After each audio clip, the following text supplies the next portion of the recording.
Good morning, and welcome back. Welcome to Who Am I?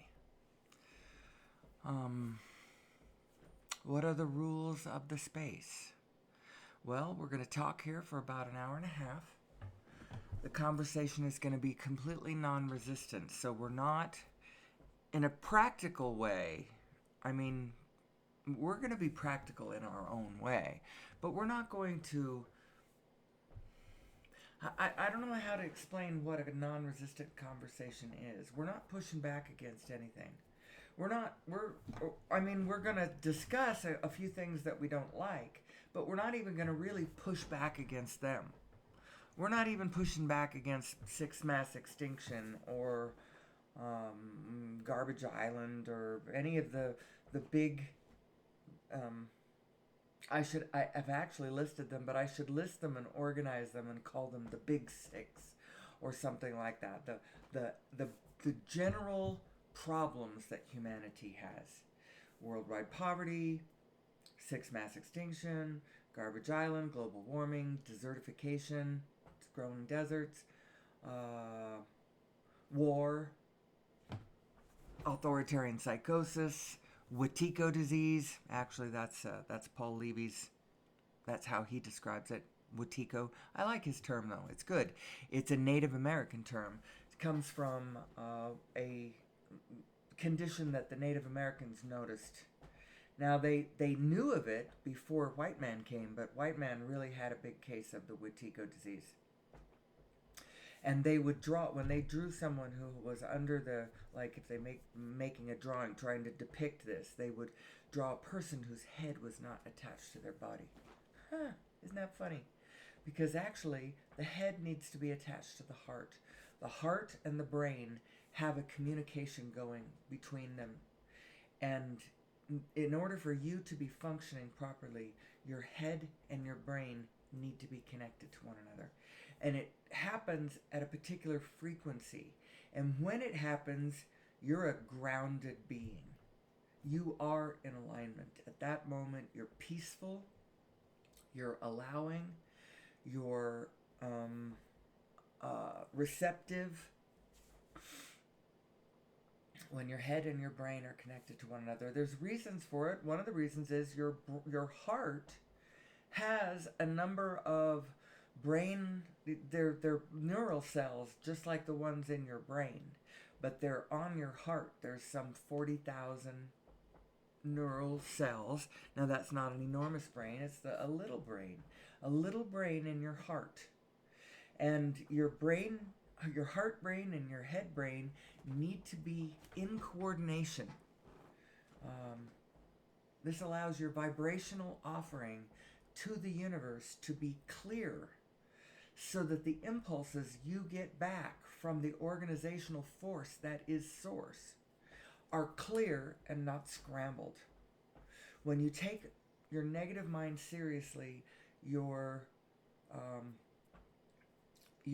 impulses from Source are scrambled, and so that impulse you get to go slash your ex's tires or murder your whatever.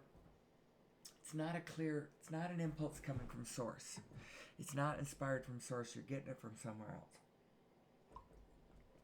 You're getting it from your own scrambled equipment. So what is this little show I do in this non-resistant space that I have declared? We call it Who Am I?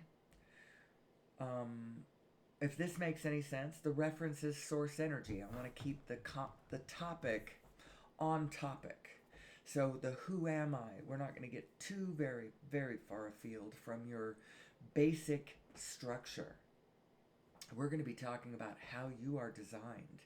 And this does involve a source mind. And so so that's why I say we're talking about who am I in reference to source energy, and we have two specific agendas, two forks in the conversation, and both of them are really important to the discussion, and both of them cover completely different aspects of the topic. One is the aspect of we need to understand source energy because we have got to get off of fossil fuel. Fossil fuel is what is killing the planet, or at least the most immediate thing. It's what's befouling the water and befouling the air.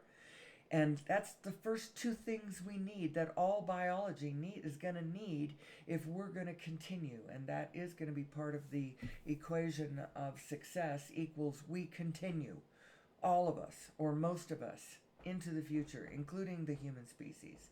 That is success. And in order to do that, we're going to need clean air and clean water. And that is just not conducive with our current energy using paradigms. But you know what? We can stay on modern technology. We don't have the choice. The choice that we have been given is a false one. You got to go back to a pure agrarian, the purity of where we came from, and, forsake all of this, the technologies we've come up with and the ways to communicate, and we don't need to forsake anything. What we need to do is find a better fuel to source our society. And everybody keeps advocating it up to the scientists, to the energy, to the Department of Energy, or there's a reason why we specialize.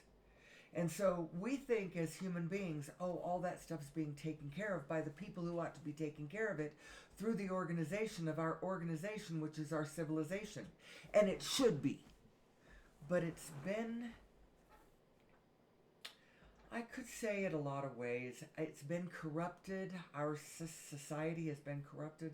It's not exactly what it is we don't know who we are. And we're sort of a little bit misorganized because in a matter-of-fact way, we are not just clearly, easily, without any emotion involved, understanding who we are and how our equipment functions and how the field around us functions and what we need to do in order to function smoothly and cooperatively and harmoniously and synchronistically and synergistically with the field around us. And I don't just mean the field of Planck's, although if you listen to the show, I talk a lot about the field of Planck's. It does boil all the way down to Planck's. It does. But the organization take the fields out farther than that, and I'm talking about the biofield of the planet. Let's talk about that one. That's the one we have to harmoniously flow with. And it isn't nearly as complicated as we think it is. As a matter of fact, we make it too complicated, and then we can't understand it. And then it has to be delegated to the specialties to understand their specialty. And that's okay, but only if the specialties are reorganizing back to the oneness, back to the whole, in a clear way. Collectively, as our society, we don't really know who we are. And so collectively, we aren't organizing. We could be doing it a little more consciously. And the consciously that we do it doesn't have to be intrusively or pedantically or forcefully ordering certain parts of it into places it doesn't want to go. The position we're really looking for, ultimately, is a position where everyone is calling their own way. It has to be that way because everyone has equipment that is made of source, that is connected to source, that is embedded in the field, that is getting its call from the center, and only from your position on the grid can you call what your position on the grid should move to next. You're the only one who can call it. Where you are is the only one that can call what that position should do next. So you can't have an outside,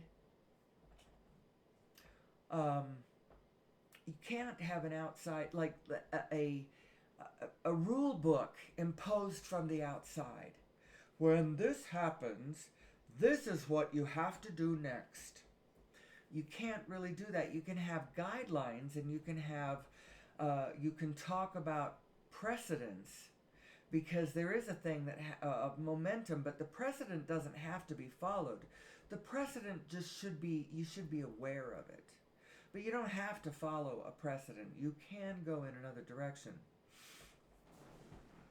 but the precedent tells you what came before. It does not imply a necessity that it must go that way next time. That's something you need to understand about the nature of the field. There is the whole reality of everything that is blinks fully out of existence every winky dinky moment. The amount of time it takes for it to do this is a Planck time. Here's the Planck units. There's the Planck time down at the bottom. That's a really, really, really, really, really small amount of time. It happens billions of times per second. That's how short a Planck is. Might even be trillions of times a second. I don't know. I know that it's a really short amount of time. You blink out, then you blink right back in, and the back in that you are is, although much of it will be blinked in the same way that it blinked out, so there's a lot of continuity. Even the stuff that blinks back in the same way as it was when it went out is absolutely fresh in its blinking back in the same way. You know, it all went out and it could all go a completely different direction, but momentum and focus causes it to stay kind of steady. Your focus is what is what is pinning your life in order. Your focus is what is calling the order or disorder that you are experiencing in your life. And it's all about timing. It's all about rendezvous. It's all about your choices, which direction you're turning at which time, and what you're meeting up with, what you want, what you are broadcasting. What you are broadcasting is what the field is responding to. The universe is responding to you. It's reflecting back to you what you are doing. You just have to get really finely tuned aware of what it is that you are doing in any given moment, in any given second. Now, I'm not actually asking you to be hyper self-conscious, although it almost sounded like I asked you to do that. There's only one aspect of your consciousness that you really need to be super aware of. It's very important that you are aware of this. Now, it can be in the background most of the time if you get good at it. You don't have to really think consciously in your right in the front of your mind. You don't have to keep it sitting there all the time. But what you want to be, what you're looking for is this. So let's go back to basics. Remember, this show is Who Am I? And I have my two general directions. Who am I? Who am I as source energy? When I take it back to the really personal level, and I'm thinking about my equipment, my biotechnological equipment that has been given to me by the universe, that I have come into because it is my desire to do so. That is actually the situation that we're looking at. My biotechnological equipment functions in a particular way. It is made of particles, pixels. Those pixels are Plancks. I am embedded in a quantum field. That quantum field, you hear that Q word all the time, makes you sound so smart. Ooh, the quantum field. And what it is when you break the universe down to its smallest pixels. At one time we thought somebody thought the atom would be the smallest pixel. The pixel actually comes down to the Planck, this Dirac C, the Planck. A Planck is like a Planck oscillator, a vacuum fluctuation, a little eeny weeny bit of it's a frequency.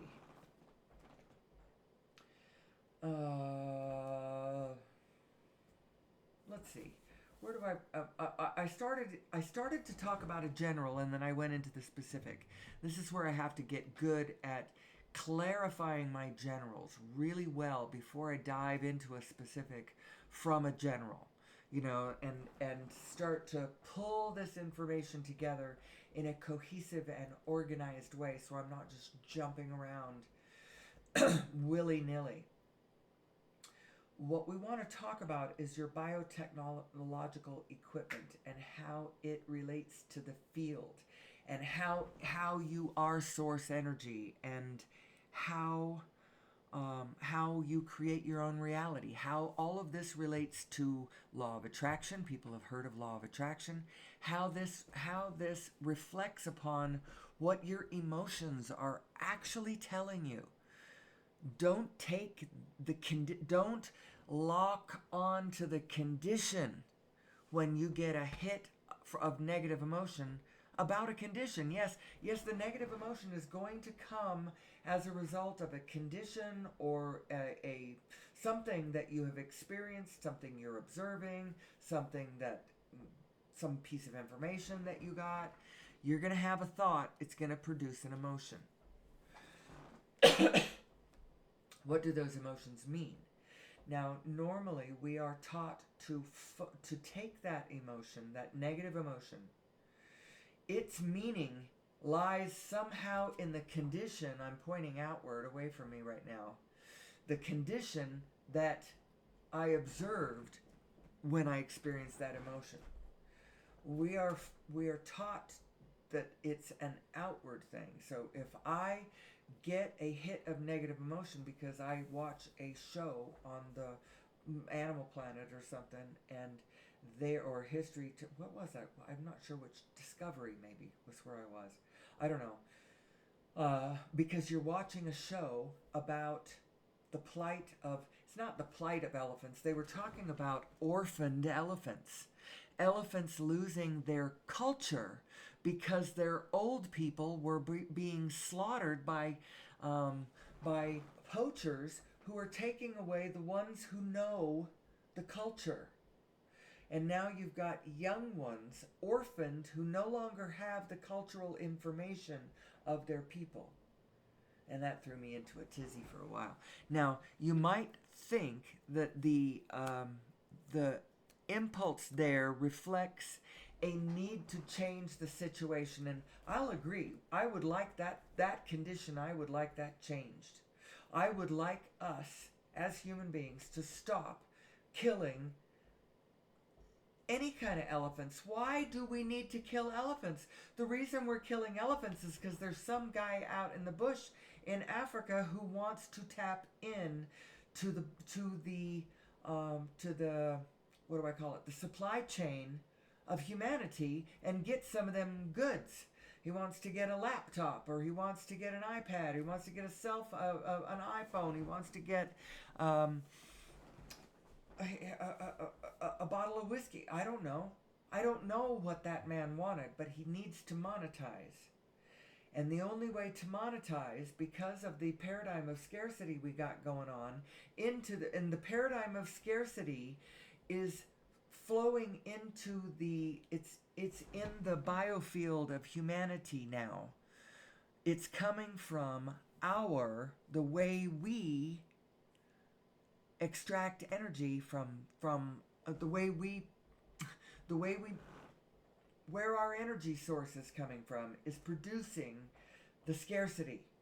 It does not have to be scarcity. It can be abundance. It can be abundance to the level that young man out in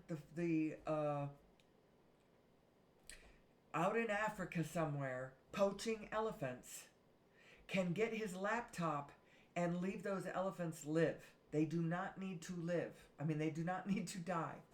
They can live, and that young man can have his cell phone at the same time. How can this happen? Well, the problem is energy, and so that's the two prongs of my agenda. One, I want humanity to get off fossil fuel, and I want us to raise our consciousness to the level that we can indeed find our way off of it. I think that's what the problem is. 125 years ago, Nikola Tesla was onto something. But he was an outlier. He was a pioneer. He was a herald from the future. If you want to understand the reality, if you want to understand the world you live in, if you want to understand, think in terms of energy, frequency, and vibration, because the universe is not solid. It is energy, moving energy, flowing energy, frequencies, and um, vibration. It is a vibrational universe, and you are a vibrational being in a vibrational universe. And you have two minds. Now, you could say you have many, many, many, many, many, many, many, many minds, because uh, every frequency, in a way, that you might hit, every emotion that you might hit, is, in a way, a different person. It's like different members of your internal personal village. You know, you've got all the Henri characters, the dreamers, the the studious, the devil may care, the you have all the different beings, the angry ones, the lazy ones, the hopeful ones. You have all the different people inside of you, represented by all of your bands of energy, emotional states. It almost coincides with your, well, it does, with your the emotional guidance scale. It's a scale, um, and you can demark the notes on the scale however you want to. You can say words, and the words are, anyway. Hold on just a second. I have gone too specific. I need to find my way out to the general where I just was. Pardon me for 1 second. So I'm not sure where I was. I know I was talking about two things. One was the two agendas. One being to understand my emotional configuration and my um, my design, my biotechnological design. Who am I as a powerful creator? Who am I as a vibrational being? Who am I as my two minds? Who am I in my physical body? How does the law of attraction work? How do I create my own reality? I create my own reality by the way I broadcast. What I put out is what I'm going to get back. So the broadcasting frequency that I am putting out on is going to, the way the universe comes back to me. Part of it is going to be what I am resonating with and what I'm attracting, what they're coming back. And the other part is going to be how I'm reading it because of the state of mind I'm in. You know, so Henri out, Henri back, because you can't, if you're Henri out, there's no way you're even going to see the gentle nuances of synchronicity and harmonious, life supporting, blending, and, you know, whatever that's going on.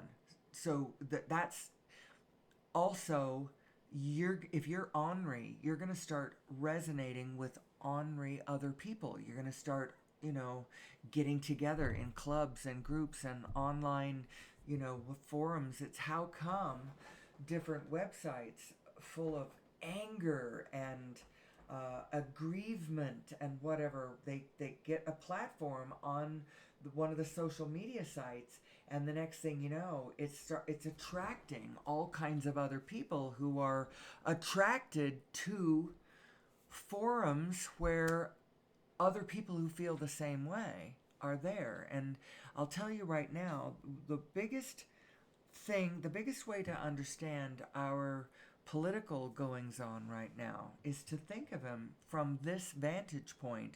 You start understanding that the MAGA thing is it's an energy event.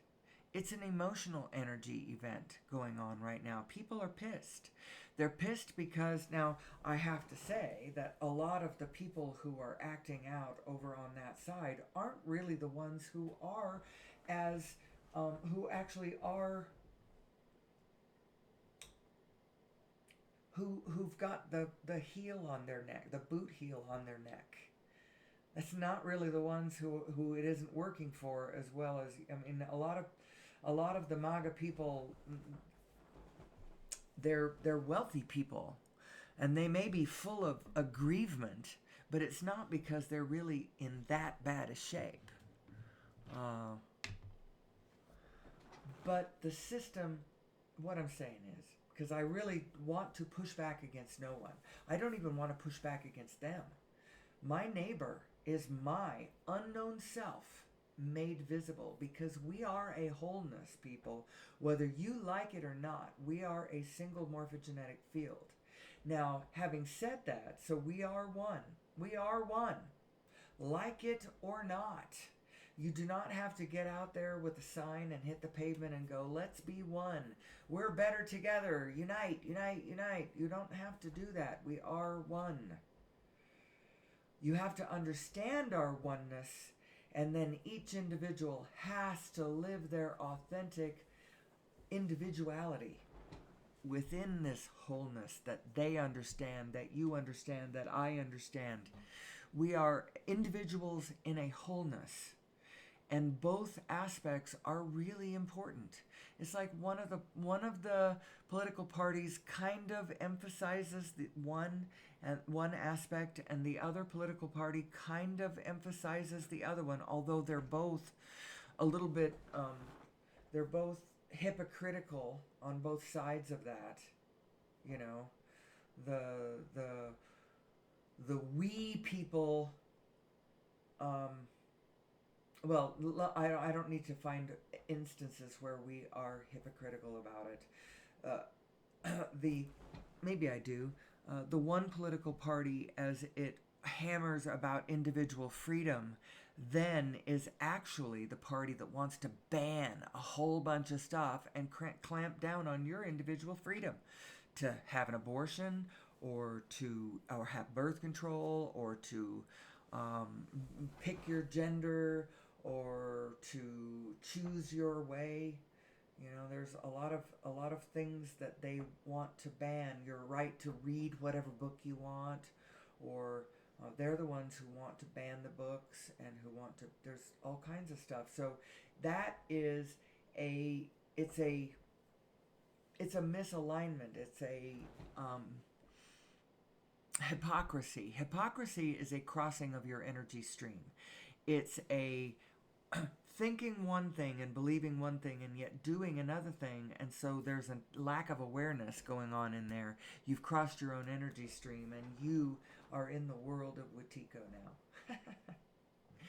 So interesting, so cool as you start to put this together, all of these things together, and weave them together. Your mind starts clearing a path. The neural pathways start forming so that you can more easily go back and think these thoughts more. And it's all very interesting. So what are my two agendas? Get us off fossil fuel. How the crap do I expect to do that one? Well, I think we already could have done it. But the fact is, we all fled into our own respective specialties, just assuming that the wholeness was on track. That us as a group was good to go. Our general intentions, our collective intentions are in line. Now everybody just go specialize wherever you want. Pass your findings up the line, file them to the National Academy of Sciences, and you don't have to you don't have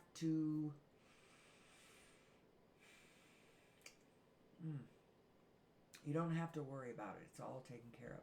Well, that is just not true. That is just not true. And our collective self has a corruption in it, has a problem with it. And we need to fix that. And when we get it fixed, then we can trust our collective self.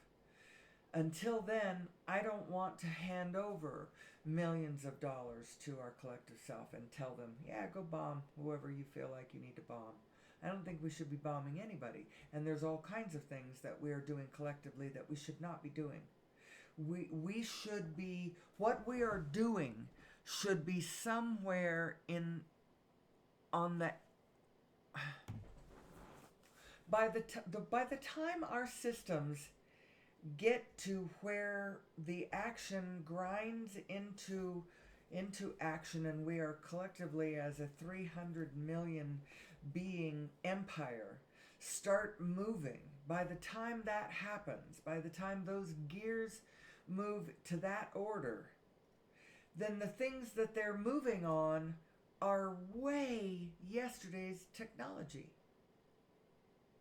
By the time we get by the time we have an election, we've educated ourselves on the candidates, we have an election, we elect the people get together, have meetings about what we should do, then we vote on whether we should or should not do that. By the time things, and then you have to hire the people and get the raw materials and assemble the project. By the time you break ground on anything, the thought has advanced so far down the way that project, to build the new buggy whip factory, is old technology. And that's actually what's happened right now. Every technology that you can think of, as far as the way we produce our energy, the way that we actually produce our energy, all of the publicly sanctioned ways that we produce energy, wind power, solar, electric cars, well, they aren't producing energy, solar panels, fossil fuels, all of those things,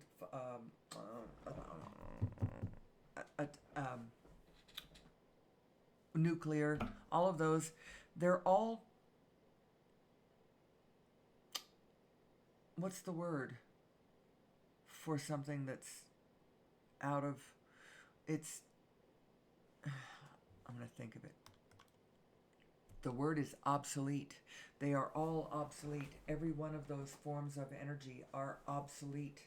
And you ask me, how can that be true? How can every form of energy that we use right now be obsolete? What isn't obsolete? Well, there are two ways to go about this. There are first of all, a multiplicitude of great ideas over the last more than a century that could have incrementally gotten us off of fossil fuels a little bit at a time as we went. But we didn't do that, and that century has passed.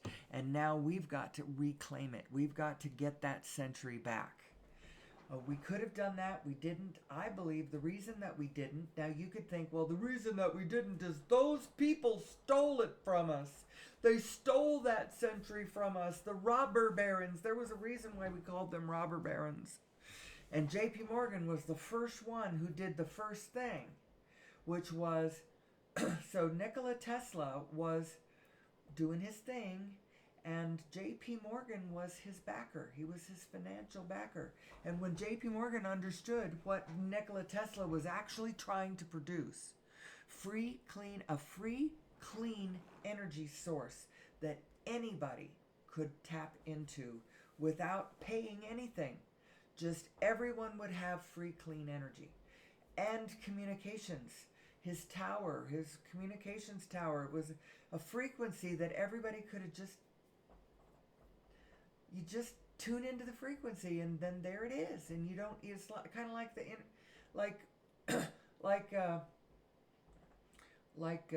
Wi-Fi, but it kind of like Wi-Fi actually. It would have been kind of like Wi-Fi, but a communications and energy source. When he realized what Tesla was doing, J.P. Morgan, robber baron that he was, shut him down. Because that's not the paradigm that he wanted to commodify everything. He thought in terms of, ooh, great idea, commodify that, and then put it out there on the, whatever, and then get my return back. I put it out and they get it back. And this did not agree with him, so he yanked his financing, and Nikola Tesla, because most people didn't understand what he was doing anyway, he died in kind of relative obscurity. It's almost funny that what's his name has picked the name Tesla for his device. It's almost an outrage and a travesty. It's almost a But you know what? It isn't, because being put out there like that, it puts Tesla's name out there, and it makes my story more relevant. More people resonate with it and go, "Wow, that's cool. That's interesting. That really is something, isn't it?" So the question is, who am I? It always comes back to who am I? Yes, we can get off fossil fuels. We could do it incrementally. Now, we could have been doing it little by little over a long period of time, which we didn't. So now our infrastructure has an enormous amount of momentum in a particular direction. We have heavily invested in refineries and pipelines and oil carriers and all of the infrastructure needed to run our jet fuel infrastructure. You see it out at the airports, the enormous tanks filled with jet fuel out there. All of these things are infrastructure that human beings built based on paradigms of energy use. This is what needs to change, people, and we can't just leave it to the Department of Energy, because the Department of Energy, it's become a I wish I knew a term that didn't yank everybody's emotional chain. What fascism actually ends up being is it's that state of government when all of your government structures, which are the ones that are all tied in with what the people want, and it's supposed to be what we're voting on when we vote for people to have certain positions in the government and stuff. It's supposed to be that. And then the commerce side has to do with where we capitalize and all of our industry, and it's actually equals the supply chain of humanity, the supply chain that's producing all of the technology and putting all the goods and services onto the marketplace, which now is also the internet, where the marketplace also commodifies things like watches. How many hits did you get on YouTube or Facebook or whatever? That is commodifiable, because eyes equal attention, and attention and focus is actually the true currency of the universe. The true currency of the universe is focus and attention, and the reason it is because the universe is actually made of consciousness. Its consciousness is moving the plonks around. The universe is made of consciousness. And it's connected through consciousness. And you can connect to universal consciousness through your apparatus. It could get a little esoteric if I went too deep over there. But it is true. The true currency of the universe, at least as far as you're concerned, is focus and attention. And your focus and attention is going to equal whether or not you personally are successful in your life, or whether you contribute to the coherence and alignment of the whole field, or whether you are contributing to chaos events in the field. All of that is going to come down to how well you focus, how and where your focus and attention is, and how well you are doing it. And what am I talking about? Again, what am I talking about? So if you're new to the show, and nobody is, well, actually everybody is going to be new to the show, because I don't really have much of any watchers, one or two here and there. Over time, all of my shows eventually get watched by one or two people, or maybe one person twice. I'm not sure exactly what the rubrics out there that I'm looking at on my what the stuff on my YouTube studio, what it really means about who's watching. I don't know. But eventually, most of them get watched once. There's a couple of them out there that haven't been watched at all, that are public. Please go watch them, whoever you are.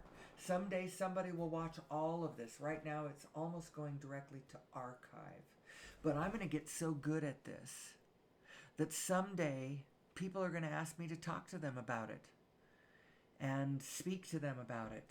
And they may even pay for my travel, to help me do this. But I want to help humanity understand who it is. Who are we? Who am I? Where did I come from?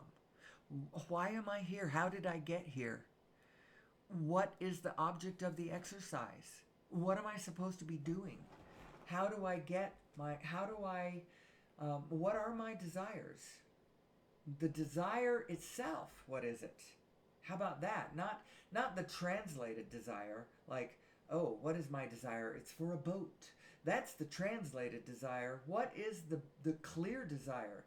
For freedom or fun, or the ability to explore along the water, or whatever, these desires to do things. Where is your clear desire? Can you feel what calls you? What it calls me? Whatever, that song. I love that movie. That's from Moana. I love that movie. It calls me. What is calling you? That's your desire. It's a feeling. It's somewhere in the vicinity of your solar plexus. It's kind of where your heart is, but it's almost, for me, it's a little, not exactly where my heart is beating, although it could be. I don't know. I know that your heartbeat is a big part of your vibrational signature to the universe. You are emitting a signal to the universe, and it can be read in all kinds of ways. You are a carnal engine emitting you're burning at almost 100 degrees for your whole life, and you're emitting heat from that can be read with a infrared scanner. Your heartbeat is putting out an electromagnetic field so strong that there is equipment at Lowe's that could read it. Now, it's not going to read the fine-grained, stuff that a heartbeat monitor is going to read, but you can pick up that field with equipment that you can buy at Lowe's. Now, your brain is also putting out an electromagnetic field. It's a much weaker one, and you need a special device to read that one. It's called a magnetoencephalograph. And it's a device that you sit under kind of like a hair dryer, and it reads your brain waves without touching your head. It can read the field the electromagnetic field that your brain is putting out. And all of this is combining to equal a signature that you are putting out to the quantum field that it's reading, because everything is reading everything. It's holographic, people. And this would get me to turn right into now let's talk about the mathematics of this, because there is mathematics of this that we can ground our technology in. We need to understand this. We need to understand who we are. We need to understand this field. We need to understand the Plancks. We need to understand how it all fits together. And that is going to bring me, yes indeed, it is going to bring me to this paper. It's not the first paper that he published. I should probably go figure out how to go find the first paper that he published. He published it back in 2012. He published it on 12/12 of 2012. And perhaps its proximity to the Mayan calendar and a lot of other woo-woo stuff probably discredited it more than credited it. But Nassim wanted it to be symbolic. And it doesn't matter. The truth is the truth. This is his latest paper, The Origin of Mass and the Nature of Gravity. And this one explains how the Plancks spin into the different elements. Um,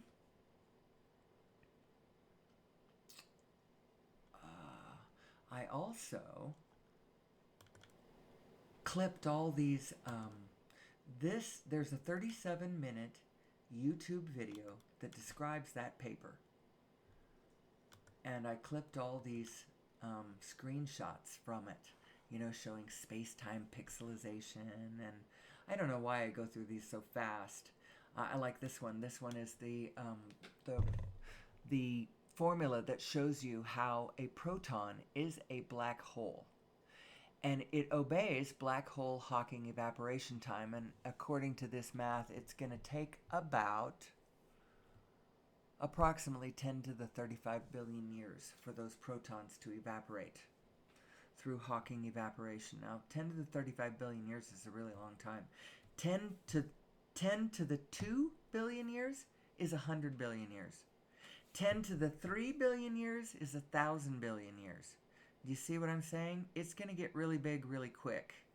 10 to the 35 billion years is a significantly huge length of time, longer than you really need to worry about. And by the time that the protons in this universe disintegrate, there's a multiverse going on. There is a foaming multiverse going on. There is enough universes to go around. Your consciousness can find some place to be. Don't worry, the universe is not going anywhere. It will be here forever and ever and ever, and you can be a part of it, dancing with it. And if you understand how it works, that can be fun. And if you don't understand how it works, it can really beat you up. And so that's why we're going to be talking about this. Who am I? And how can I do this without it beating me up? So these are all at some point in time, maybe I could explain some of these, except for I don't really understand these. I like this one because it shows, look at them solid pack Plancks. Imagine every one of those Plancks being as small as they are, and a Planck is really small. I was showing you, a Planck is a photon. How you find what a Planck is. Take a photon. A photon itself is really, really, really, really, really, really small. But compared to a Planck, a photon is actually pretty big. Take a photon, a packet of light. It's not even a particle. It's a particle of light, frequency.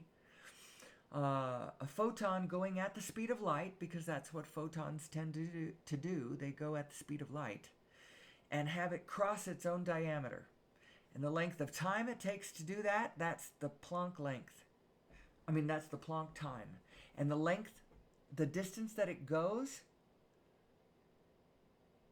is a Planck length. And the little bit of energy associated with that, that's the Planck mass. Anyway, so you can see here, this is the space-time pixelization. You can see those solid pack Plancks there. Imagine that's not exactly a proton, because it ought to be spinning if it was a proton. Well, you can see it spinning right here. Anyway, I find it all very interesting. I know that it fits together. My thinking mind knows that these ideas all fit together. And so my thinking mind just sort of leaves room for them all to fit together. And then this really big picture comes into view. And I believe that that's what human beings are capable of doing. Their physical mind is actually capable of lining up with what their source mind knows. And when it does, oh my goodness, the view from here is breathtaking. Here we have another talking about the Planck length, a natural cutoff. Actually, all of these were cut from, they're screenshotted from the 37-minute YouTube video that I have actually put a link to, so you can find it. At the end of, well, it's not at the end.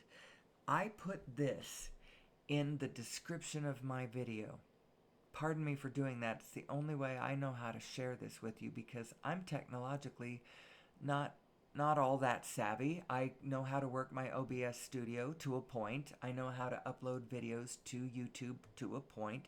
And so I do my show. I have no technological help whatsoever in my life. There is literally no one around me except, well, my husband.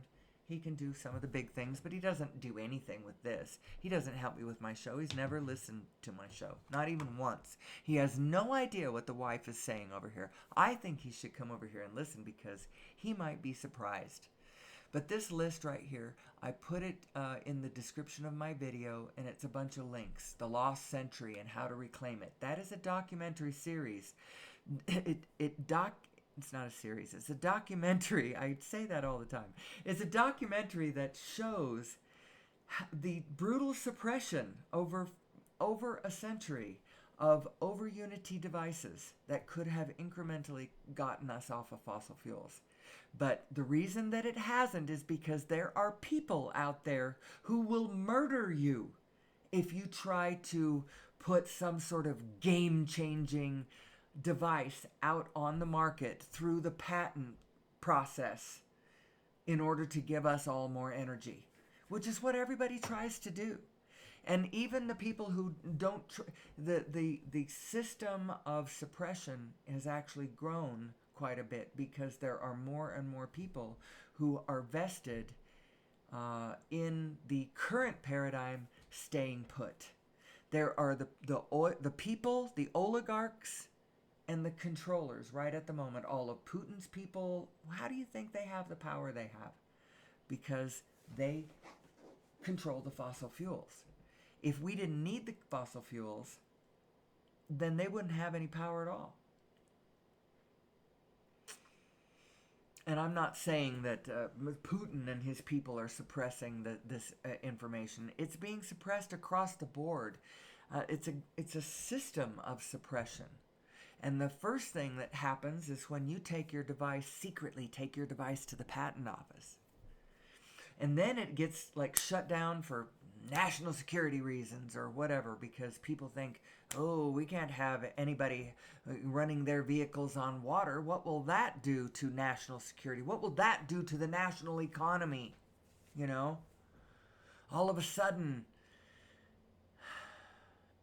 it will just throw into chaos what everybody's doing for a living. Well, I hate to tell you this, people, but a lot of what a lot of people are doing for a living is not in alignment with where we're going, and so it's going to come down one way or another. Just bear that in mind. Actually, you don't need to bear that in mind. The only thing you need to do, we're going to get to it. The only thing you need to do, we will get to it. Let's finish this. The Origin of Mass and Nature of Gravity, that's the 37-minute video. I do give you a link. Quantum Revolution, that's the first of 12 episodes. Well, I didn't find the rest of them. I should go find the next episode. I should. This one is the Science of a Unified Universe, I believe, is this episode. There's 11 more episodes. They talk about spinning space-time and the holographic nature of the universe and a new model of the Big Bang and understanding all of the forces, all of that, the strong force and the weak force and the gravitational forces and the Coriolis forces and all of the forces. How do you understand all of those? Well, it's because everything is spinning. Spin is baked into the cake. Spin needs to be, you have to quantify the spin. You have to add in the spin. When you add in the spin is actually the dark matter. The dark matter is the force of spin behind everything. There's the stuff, but the whole thing is spinning. And the spin makes up the 96% of the rest of it that we can't see. It's not actually dark matter or dark energy, it's spin. Spin's baked into the cake, and that understanding is going to help us understand gravity too, and truly conquer gravity. We need to pull our transportation up off the surface of the planet so that we can re-garden Eden. The reason that Eden looks the way it looks right now is because we're belching fossil fuels. We're slathering the surface of the planet in concrete and asphalt. We our communications are all kinds of wires and shit that we don't need. We do not need. Anyway, let's keep going. The Connected Universe. That was a movie made back in 2016. Pretty big movie. All about Nassim and his work. Somebody believed in him. Patrick Stewart is the one who narrates that, so that's not nothing. I love Patrick Stewart. Anyway, then the next movie, Living in the Future's Past. These are all free YouTube versions of this, so anybody can look at this for free. If you have commercials on your YouTube, I'm sorry. I'm sorry. I have YouTube Premium, so I don't have commercials. Living in the Future's Past. That one is narrated by Jeff Bridges, and he doesn't talk about source energy or anything. He's talking about us as a superorganism and being made of oil and our energy, what kind of who we are. But he's not looking at it from my angle, but his angle is interesting. So go look at that. And then Butterfly Dreaming. I just like that article. Eventually, someday I might take that out or put something different that Paul Levy, because I mention Paul Levy and his Wetiko ideas all the time. I should put a Wetiko article instead of Butterfly Dreaming. I'll go look for one. Origin of Mass, Nature of Gravity, the paper, in case you want to look at the paper itself, if that YouTube video is just way too dense for you. And then the last one is just a little bit of fluff. I put it in there. It's a little thing about Whirling Dervishes. That's a guy who is a dervish, and he talks about why he does it. And if you put all of this together, you realize the reason that he does it is because everything is spin. It is spin. The action, the motion coming at you is things spinning. You know, that everything has its own slightly different spin and slightly different location on the grid. And so it's spinning in a slightly different way, at a different speed, at a different, things come at you, they spin away from you. You are doing the same thing to everything around you. That is the motion of all things. It is spin. And this brings us to the key to everything about, so what is my job? If all of this is true, Amelie, I can't tell you my real name because I don't want it to be a big deal. You can look me up. I mean, I'm not hiding or anything, but I'm not going to make a big deal about my personal identity. But what is my job? If all of this is true, so my alter ego is Amelie Starchild. What is my job then? If all of this is true, Amelie, what is my job? Your job is, you have only one job. You have only one job, and the rest can be fun. The rest can be impulsive, but you do have one job. And this job is incredibly important. It's the most important job you could possibly do for all of us. And that job is line up yourself. Line up your two selves, your vibrational, broader perspective, the one that knows who you really are, knows your worth, knows your value to the situation.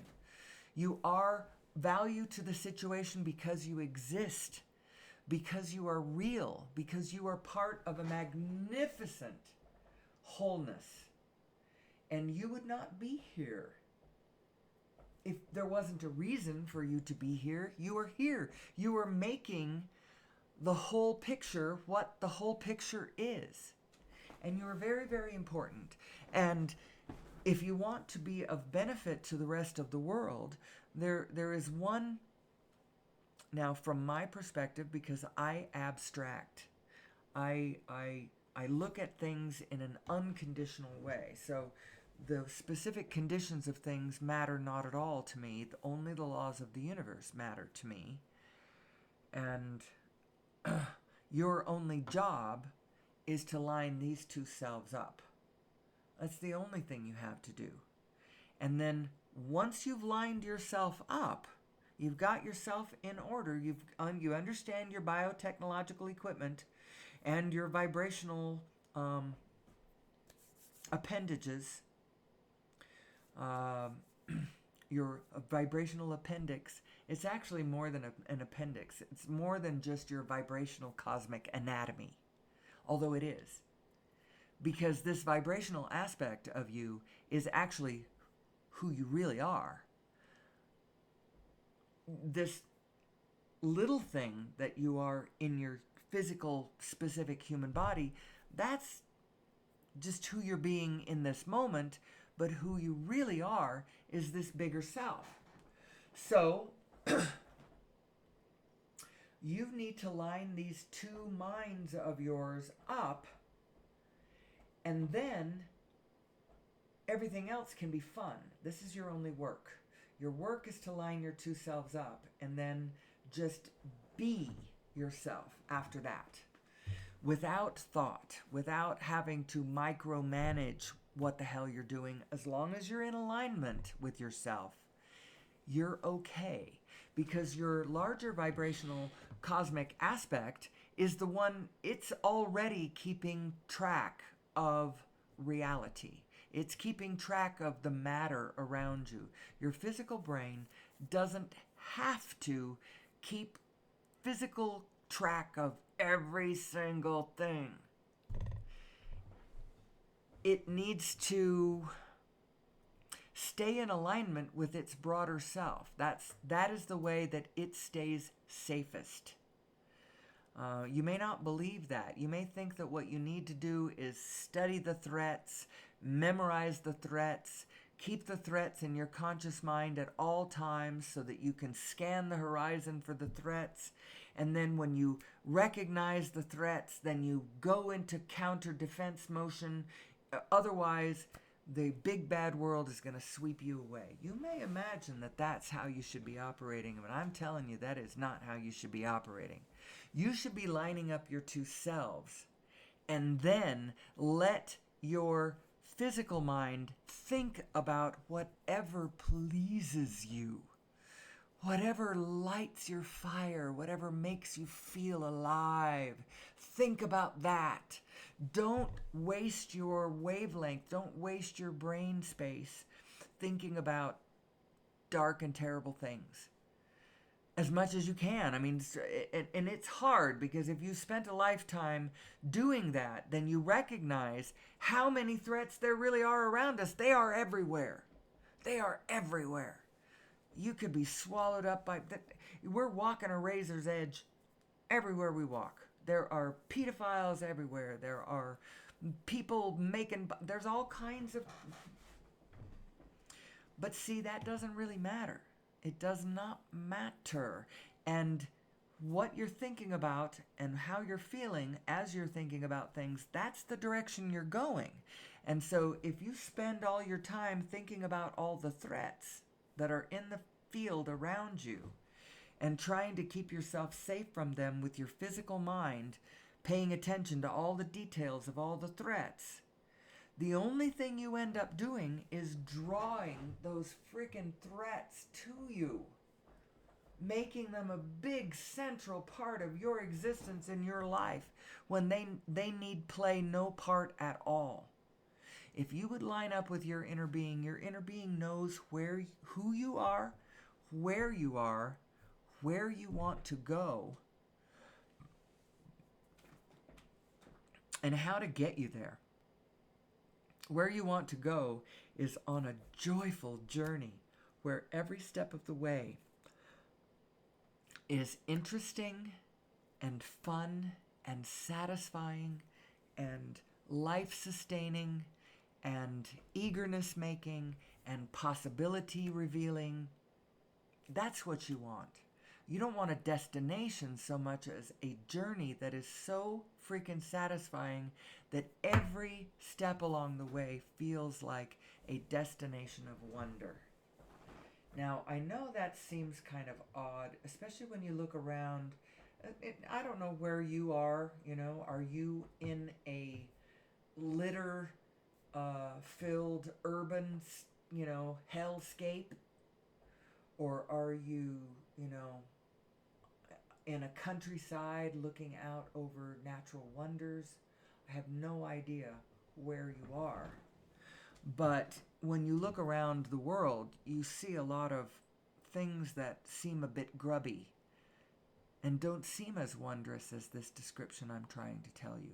Well, the world is just what humanity has made of it. And the reason we have made of it what we have made of it is because of who we thought we were. And we need to know who we are. And when we do know who we are, we will co-creatively interact with the biofield of this planet in a magical, magical way to recreate abundance beyond anyone's imagining of abundance. And it can't be these isolated entities that are so focused on their own wealth without awareness of their connection to the rest of the field. They need to understand, because I can have wealth beyond imagining, but I can't really have it without the cooperation of many others around me. The ones who will do my toenails and, drive my limousine and, fetch me my billion-dollar yacht and, helicopter me to my private island. And, that takes a lot of cooperation from a lot of other people. It's not just me. I can't be a greedy, wealthy pig all by myself. There's got to be something in the system that's allowing me to funnel more of the goods my direction. Now, the goods that these greedy pigs are funneling their direction are the goods that are in the supply chain of humanity, all the really cool technologies and all the best foods and all of the... Who am I? I believe that collectively our understanding who we are is going to get us off fossil fuels. And I think individually understanding who we are is going to bring peace to us, peace and effective action within an individual life to us individually. And then one by one, as we align with who we really are, because a mysterious and magical thing is going to start happening because of the way this works. Alignment inspires alignment. Coherence promotes coherence. Chaos promotes chaos. Coherence promotes coherence. And so Abraham is a thing that they say, Abraham being the cadre of universal consciousness that Esther Hicks channels and has been channeling for 40 years. I think she met Abraham in 85, which is 39 years ago. She's been doing it publicly for quite a while. She invented this game, the hot seat game, where people come up and they sit in the hot seat and they ask Abraham questions, and Abraham, sitting in this place of non-resistant understanding, can answer all kinds of questions because Esther can hit this non-resistant state. Well, it is not akin to the state that we hit for an hour and a half every morning in this show, a state of non-resistance, because we're going to talk about things that people don't like, but for the most part, we're talking about it from a position of how to get what we want, actually, not from a position of, oh, look at what's happening and there's nothing we can do to stop it. What we can do is we can understand who we are, and we can understand our equipment, we can understand the field around us, we can understand how the law of attraction works, we can understand the mathematics of a unified universe and plug our technologies directly into source energy. We can get the F off of fossil fuel so that we can clean up our air and our water. Actually, that is the biggest thing that is befouling our nest. And the only reason we keep doing it is because we have been brainwashed into believing that we have to. And we don't have to. We could start by a national call for good ideas from a recognition that they are blooming, blinking, stinking possible. because for some reason most people think that over unity devices are not possible. Devices that put out more energy than it takes to, well, what is energy? What do you mean puts out more energy than it takes to run, you know? We don't People who have been conventionally educated, and I mean educated people, people with high level degrees, believe that it is not possible to make a device that just runs, that just puts out energy. Because they think that that implies that it's creating the energy. It's not creating the energy. The energy is there in the field. The energy is everywhere. The energy is you're just tapping into it. You're not creating more than you're not just. That's what's impossible. You can't create energy out of nothing. Energy is being transferred across all the scales of the universe, and there's plenty of it around. Plenty. And you can create a device that just puts out energy. You can. Sometimes they are devices that lock on to a steady state frequency out there in the cosmos, and it just runs on that. There's been all kinds of great ideas. Go look at my movie. It's not my movie. The Lost Century and How to Reclaim It. It's always the very first one on that list of links in my description of this video. Go watch that, because it's true. We could have gotten off of fossil fuels incrementally over the last 125 years. We could have done it, but we didn't. So now, here we are. I think that we didn't do it because I think that it took more understanding of who we are to really get us to that place where we are going to be off fossil fuels and in harmony with our environment. We weren't in harmony with our environment before we got onto fossil fuels, because we didn't even do that until the 1900s. Before that, it was whale oil. And before that, it was, beeswax candles. And so lighting up the night was something that only the rich could do, because it wasn't really like there was a lot of energy to fuel that sort of thing. Well, we've gotten to the place now where we all want to plug in. We want to cool it down in the hot climates, and we want to plug in our technologies, our cell phones, and our Netflix, and our our Facebook, and all that kind of stuff. We want to do that. We want to we want to WhatsApp our beloved son from the other side of the planet, from a different mother, by the way. We want to talk to him. We want to jump on our cruise ships and, cruise around and play with the world and swim with the dolphins. We want to play golf, and we want to. Human beings are so cool. They just want to play. They are the playful otters of the universe. They really are. But we need to get back into alignment with who we really are, so that we can be these amazing creatures that we are. And how do we do that? Get into alignment with what we really are.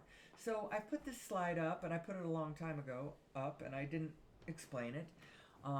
It's one of my favorite slides. I mean, I hate it. It's stupid, and it's inadequate, completely inadequate. But I'll tell you, what it represents to me is, this is your source mind and your physical mind. You are two minds, and you may not know that. You may not have known that you are a source mind. It's not just something outside of you trying to, beam goodness at you, or beam God. It's not God somewhere outside of you trying to get you to be good. It's nothing like that. This is you. This is actually you. This vibrational aspect that is connected, it's reverberating with all of the information of all of the rest of the universe. It knows who you are. It knows where everything is. And this aspect of you is who you are when you're expirational side, when your conventional aspect, when your human body passes away. This other thing is who you really are. It's who you really are because it's who you always are. It's who you are when you're in your physical body. It's who you are when you aren't in a physical body. This is your continuum. This is who you are. And so this aspect of you, I wouldn't argue with it. And she's always positive. She can always see hope. She can always see a path forward. She can always see something interesting and helpful and expansive about any situation. She can always see that. Can you? So we have talked about this before. What she knows and where she's looking. What she knows is everything. Where she's looking is in the direction of the impulse of your desire. She is at the place where that feeling of your desire is. That feeling that, and I'm not talking about lackful yearning. That's not what I'm talking about. Lackful yearning is desire with a primary focus upon the lack of the desire as opposed to focusing on the desire itself. Focusing upon that which is desired as opposed to focusing on my situation which does not contain that thing that I want. That's lackful yearning. That's different. That's not what I'm talking about. I'm talking about focusing upon what you want, what you like. So what is it? What do I want? I want love. I want love. I want human beings to love one another. I want human beings to love non-human beings.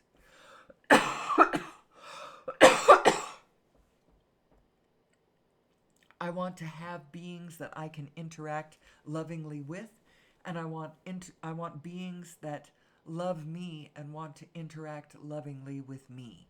That's what I want. I think that's what we all want. Now, how does that translate? What does that mean about what I should do next? Or what I actually have in physicality around me? Well, this is how you can tell. So, you may or may not be able to tap into the specific thoughts that your source mind has. It's debatable. I'm getting to a place where I can't quite tell the difference between some thoughts, some big thoughts that I, in my conventional self, have, and what I imagine my source mind must be thinking, you know. But my source mind has so much more detail about everything because it's reverberationally in touch with all matter, with all reality, with all of the atoms and the molecules and how they are moving and which direction they're moving, what temperature they are, and where they were a second ago, and the trajectory of where it looks like they're going.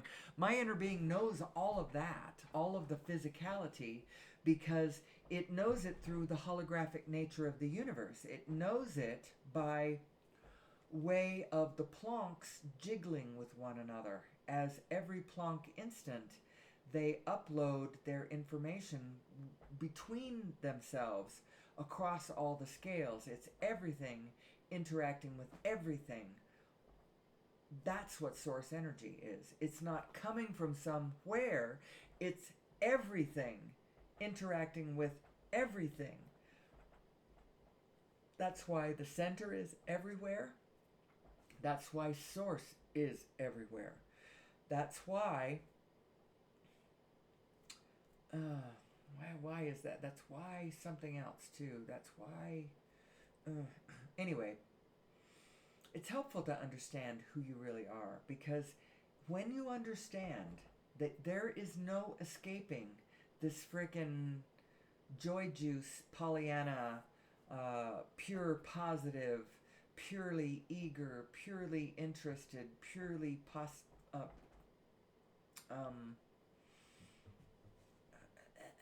what's the difference of the purely optimistic aspect of yourself? then you in your small physical self can stop trying to go negative, because that's what's tripping you up. Because these two minds have got to blend. They've got to blend vibrationally. You don't have to think exactly the same thoughts that your inner being is thinking, and you really can't, because there's too much. She knows what all your neighbors are doing too, and how they are moving in the field, and you know how they are, who's coming around the corner, and who's moving over there to the store, and it knows everything, and you don't. You only know what you know. So you can't really think the same thoughts as your inner being, but you can resonate in the frequencies of your inner being. And your inner being feels good all the time. So what do you feel?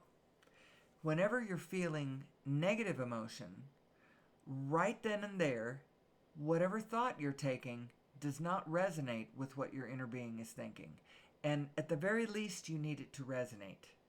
This has been a problem with humanity. This is why it is such a problem for humanity to fix humanity's problems.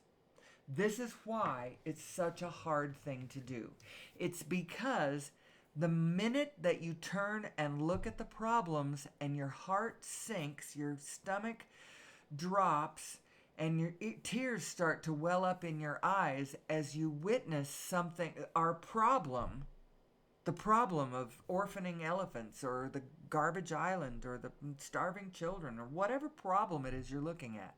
Sixth mass extinction involves the slaughter, the murder of billions and billions of beautiful, beautiful, beautiful, beautiful, beautiful non-human beings all over the planet over many, many decades.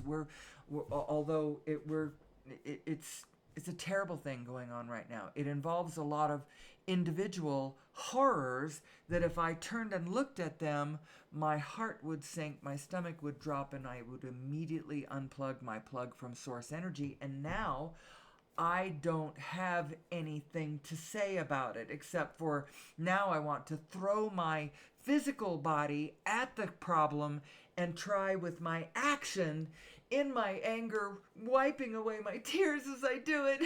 I try to fix the problem. And you can't fix the problem from that position, can you? You really have to fix the problem from a position of knowing who you are as source energy and being plugged into source. You have to do it from there. So how do you look at the problems of the world and stay plugged into source? That's actually a big problem. Well, I think if you back out of the picture and go way, way, way, way general, you get to a place where you realize how amazingly cool human beings really are. How fabulously we were designed.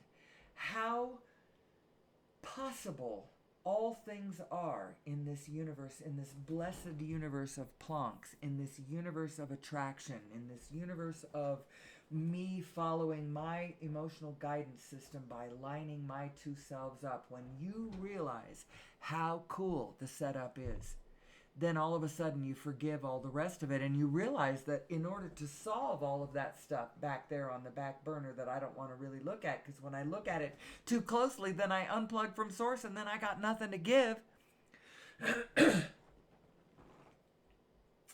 I realize that how to fix those problems in the background there are, I need to line up with my source, because my source knows how to do this. And my source knows how to guide us out of this, and it knows how to guide your steps too. And that's why every single human being must follow the impulses that they get from source, from their position. No one can tell you what to do. No one can live your life for you. No one can call the shots for you. No one can call your shots. They can give you advice in the form of, well, this is what I did when I was faced with something that seemed similar. But my biggest advice is follow your internal guidance system. And what does that mean? It means care how you feel. Do not be willing to take thoughts and keep thinking them if when you think those thoughts, they feel bad. It's not the subject that you have to stay away from. You can keep an understanding of us being a little bit off and needing to get back on track. But you can't stare at the specifics of the exact characteristics, the aspects that bother you, and expect to stay plugged into the good ideas. You have to know that we are okay. Everything's okay. Actually, we would be really okay, except for human beings keep wanting to get their big, fat, physical brain nose into everything. They want their physical brain to be the one that leads the way. Their ego just can't abide it already being a thing in motion that we just jump into and play with in motion. It has to be, we did it. How can the world get along without us? Well, the world can get along just fine without us. Actually, it's with us that it's having a problem because we are so resistant. We're afraid of everything, and we start reacting to things that we're afraid of, and we start gumming up the works because of our fearful reactions. If we would just have faith and know who we are and line up our two selves and then go forth and be attracted to what feels good, move away from what feels bad, move towards what feels good, move away from what feels bad. That is actually the way we're designed. But human beings overthink that, and we end up instead moving towards what feels bad and moving away from what feels good. We do that all the time because we are moving in the direction of what we're looking at. And when we see something that comes up in the field that looks horrifying, we tend to turn and stare at it, assuming that it needs our full attention because that's where the problem is. So we've got to give it our full attention so that we can make it go away. Well, it kind of works, but it kind of doesn't work because it's the long way around. It's the long way around. Who am I? Who am I and where are we going? I realize I am coming up very close to the hour and a half mark. I can't let that get away from me. I also, in 3 minutes time, 2 minutes time, it's going to be 7 o'clock. And I need to go make sure that my beloved husband is up and moving around because he's got to go play golf. I don't think he's asleep. He doesn't sleep in. Who am I? Where are we going? I usually show this slide. This is the overview mind of this is the overview of our physical mind. This is the overview aspect, the neocortex, that layer of brain that is combined with your mammalian brain, your lizard brain. They are all the lower brains. You didn't trade them in when you became a human being. You added on to them. So you still have all of those aspects of you that respond to the environment in the way that the lizard brain and the mammalian brain has you locked into the environment. The neocortex gives you an overview. And that's why it gives you emotions when your overview crosses what your true overview knows.